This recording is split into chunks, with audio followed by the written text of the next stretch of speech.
আসসালামু আলাইকুম বন্ধুরা, বিদেশি উচ্চশিক্ষা এবং স্কলারশিপের একটি গুরুত্বপূর্ণ আপডেট ভিডিওতে আপনাদের সবাইকে স্বাগত জানাচ্ছি। বন্ধুরা, পাকিস্তানের একটি অন্যতম স্কলারশিপের নাম আল্লামা মোহাম্মদ ইকবাল স্কলারশিপ। বাংলাদেশ পাকিস্তান নলেজ করিডোরের মাধ্যমে এই স্কলারশিপটি অফার করেছিল এবং এই স্কলারশিপের চূড়ান্ত রেজাল্ট কিন্তু প্রকাশিত হয়েছে। বন্ধুরা, গতকাল থেকে আজ পর্যন্ত যারা যারা সিলেক্টেড হয়েছেন সর্বমোট প্রায় 113 জনের কাছাকাছি শিক্ষার্থী এই ইমেলটি পেয়েছেন, অর্থাৎ পজিটিভ ইমেল পেয়েছেন, যারা একটি সাবজেক্ট এবং একটি ইউনিভার্সিটি তারা পেয়েছেন। এবং এই ইমেলের মধ্যে বেশ কিছু তথ্য ছিল, অর্থাৎ আপনার ইউনিভার্সিটির নাম ছিল এবং সাবজেক্টের নাম ছিল, এবং এটাও বলা হয়েছিল যে কি কি কাগজপত্র আপনাকে রেডি করতে হবে। পাশাপাশি এটাও কিন্তু বলা হয়েছিল যে যে সাবজেক্টটি আপনি পেয়েছেন, যে ইউনিভার্সিটি পেয়েছেন, সেটাই কিন্তু কনফার্ম না যদি ওই ইউনিভার্সিটিতে সেই সাবজেক্টের আসন যদি অ্যাভেলেবেল না থাকে, তাহলে একই রিলেটেড সাবজেক্টগুলোতে আপনাকে অন্য কোনো ইউনিভার্সিটিতে অফার দেওয়া হবে। তার মানে হচ্ছে আপনি নিশ্চিতভাবেই পাকিস্তানে পড়াশোনা করতে যাচ্ছেন, এই স্কলারশিপটি আপনি পেয়ে গেছেন। তবে আপনাকে কয়েকটা দিন অপেক্ষা করতে হবে ফাইনাল অফার লেটারের জন্য। ইমেলটি পাওয়ার পর আপনাদের মধ্যে বেশ কিছু কনফিউশন দেখা দিয়েছে। অনেকেই আমাকে ইমেল করেছেন, ইনবক্স করেছেন, জানতে চেয়েছেন যে ভাইয়া এই মুহূর্তে আমাদের কি করণীয় রয়েছে, কি কি কাজ আমাকে কখন করতে হবে, কি স্টেপসগুলো আমাকে ফলো করতে হবে, সব কিছু নিয়ে আমি এখন আলোচনা করছি।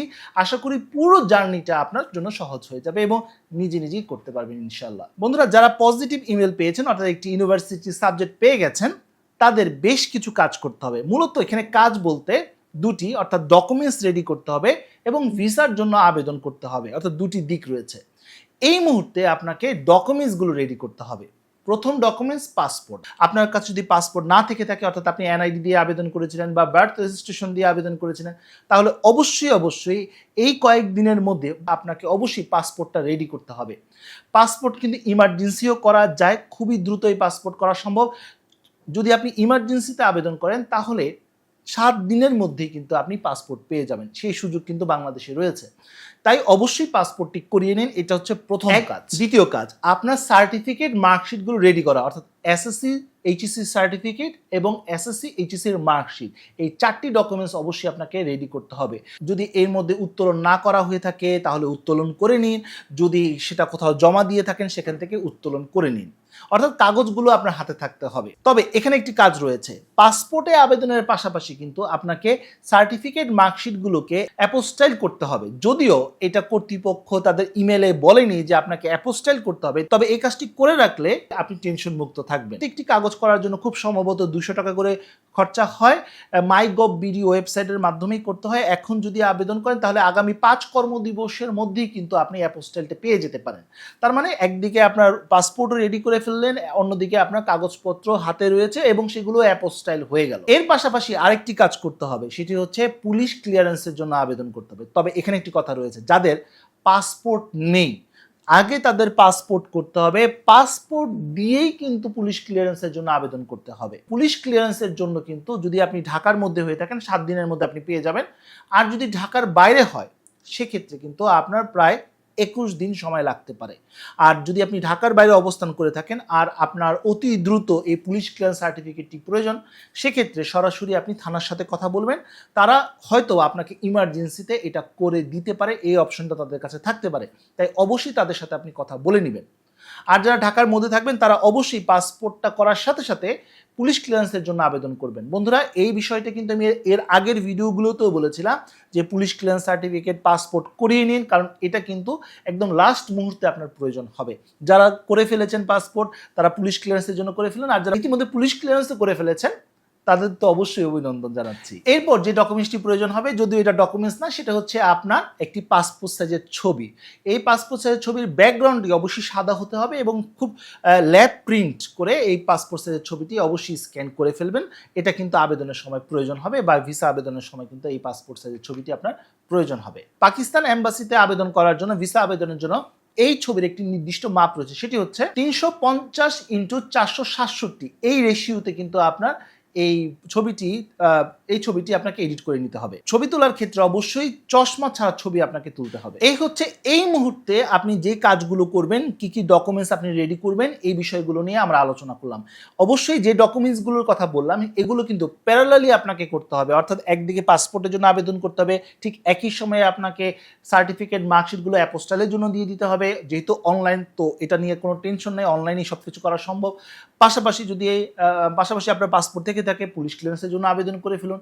আর অন্যদিকে একটা স্টুডিওতে গিয়ে ল্যাব প্রিন্ট অবস্থায় একটি ছবি তুলে ফেলুন। আর ইতিমধ্যে যদি এই ডকুমেন্টসগুলো আপনার কাছে থেকে থাকে, তাহলে সুন্দরভাবে কম্পিউটারের দোকানে গিয়ে ভালোভাবে স্ক্যান করে কম্পিউটারে রেখে দিন। আর এর মধ্যে কর্তৃপক্ষ আপনাকে কিন্তু মেল দিবে, এবং মেল দিয়ে তারা কিন্তু আপনাকে অফার লেটার দিয়ে দিবে, অর্থাৎ যে বিশ্ববিদ্যালয়ে যে সাবজেক্টে ফাইনালি আপনি অফার লেটার পাচ্ছেন সেটা কিন্তু তারা মেইলে আপনাকে জানিয়ে দিবে। পাশাপাশি তাদের হোয়াটসঅ্যাপে একটা গ্রুপ তৈরি করতে পারে, এবং সেই গ্রুপে কিন্তু আপনাকে যুক্ত করে দিবে, এবং সেখানে কিন্তু বিভিন্ন তথ্য আপনাকে তারা জানিয়ে দিবে, কখন কি করতে হবে, কখন কি ইনফরমেশন আপনার দরকার, প্রতিটি স্টেপস তারা সেই হোয়াটসঅ্যাপ গ্রুপের মাধ্যমে জানিয়ে দেবেন, এবং এই সব কিছুই কিন্তু তারা আপনাকে মেইলে ইনফর্ম করে দিবে। তাই আপনি যে ইমেল অ্যাড্রেস দিয়ে আবেদন করেছেন এবং রেজাল্টটি পাচ্ছেন, সেই ইমেল অ্যাড্রেসটা কিন্তু অবশ্যই সবসময় চেক করবেন, ইনবক্সটা এবং স্প্যাম বক্সটা চেক করবেন, কারণ অনেক সময় ইনবক্সে আসে না, স্প্যাম বক্সে কিন্তু থাকতে পারে।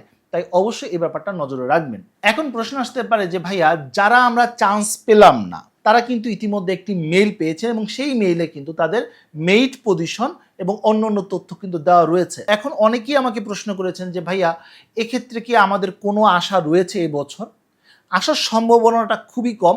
তবে যদি ওই 113 জন শিক্ষার্থীদের মধ্যে, অর্থাৎ ব্যাচেলরের শিক্ষার্থীদের মধ্যে যদি কেউ ভর্তি না হয়, অর্থাৎ তারা ফাইনালি ভিসার জন্য আবেদন না করেন, তাহলে কিন্তু আপনার জন্য সুযোগ হবে, অর্থাৎ সিরিয়ালে যাদের রয়েছে তাদের কিন্তু আস্তে আস্তে ডাক পড়বে। এখন অনেকেই যারা মাস্টার্সে আবেদন করেছেন বা পিএইচডিতে আবেদন করেছেন, তারা একটা প্রশ্ন করতে পারে যে ভাইয়া, এটা তো ব্যাচেলরে গেল, মাস্টার্স বা পিএইচডি রেজাল্ট কবে পেতে পারি? আগামী সপ্তাহের মধ্যে এই ব্যাপারে আপডেট ইনশাল্লাহ আপনারা পেয়ে যেতে পারেন। সর্বশেষ অনেকেরই মধ্যে একটি প্রশ্ন আসতে পারে যে ভাইয়া, ভিসার জন্য আমাদের কি কি ডকুমেন্টসের প্রয়োজন হবে, বা কি বিষয়গুলোকে আমাকে প্রস্তুতি রাখতে হবে? মূলত যে ডকুমেন্টসগুলোর কথা বললাম, এই ডকুমেন্টসগুলো তো আপনার প্রয়োজন হবেই ভিসা অ্যাপ্লিকেশনের জন্য। পাশাপাশি অতিরিক্ত আরো কয়েকটা ডকুমেন্টস আপনার প্রয়োজন হবে। বন্ধুরা, ভিসা অ্যাপ্লিকেশনের জন্য 3টি এনওসির প্রয়োজন হয়। একটি এনওসি হচ্ছে মূলত আপনার পুলিশ ক্লিয়ারেন্স সার্টিফিকেট, দ্বিতীয় এনওসি মূলত হচ্ছে আপনার অফার লেটার, আর তৃতীয় এনওসি মূলত হচ্ছে পাকিস্তানে অবস্থিত বাংলাদেশে যে এম্বাসি রয়েছে সেখান থেকে একটি এনওসি আপনার প্রয়োজন হবে। এটার ইনস্ট্রাকশনও তারা আপনাকে দিয়ে দিবে, অতএব এই ব্যাপারে কোনো টেনশন করার কোনো কারণ নেই। আর ভিসা অ্যাপ্লিকেশনের জন্য মূলত এনওসির জন্য $18 আপনার খরচ হতে পারে। যদি এই ব্যাপারে কোনো পরিবর্তন আসে, কোনো আপডেট আসে, ইনশাল্লাহ আমি ভিডিওর মাধ্যমে আপনাদেরকে জানিয়ে দিব কখন কি করতে হবে। শুধু আপনাকে একটি কাজই করতে হবে, আমার চ্যানেলটি সাবস্ক্রাইব করে রাখতে হবে এবং ফেসবুক পেজটি ফলো রাখতে হবে। আর যারা ইতিমধ্যে পজিটিভ ইমেল পেয়ে গেছেন, পরবর্তী প্রসেসটা কখন কি করতে হবে বুঝতে পারছেন না, একজন এক্সপার্টের গাইডেন্স চাচ্ছেন, চাইলে আপনারা আমাদের পেইড মেন্টরশিপের মাধ্যমে ফাইনাল যে প্রসেসটা আছে সেটাও কমপ্লিট করে নিতে পারেন। আর আমার সাথে যোগাযোগ করার সকল মাধ্যম আমি কমেন্টে দিয়ে দিব। তো বন্ধুরা, এই ছিল আজকের মতো ভিডিও। পরবর্তী আপডেট এবং সঠিক তথ্যের জন্য আমার চ্যানেলটি সাবস্ক্রাইব করে রাখার অনুরোধ করছি। তো বন্ধুরা, আজ এই পর্যন্ত সবাই ভালো থাকুন, সুস্থ থাকুন, দেখা হবে আগামী কোনো ভিডিওতে। সে পর্যন্ত আল্লাহ হাফেজ।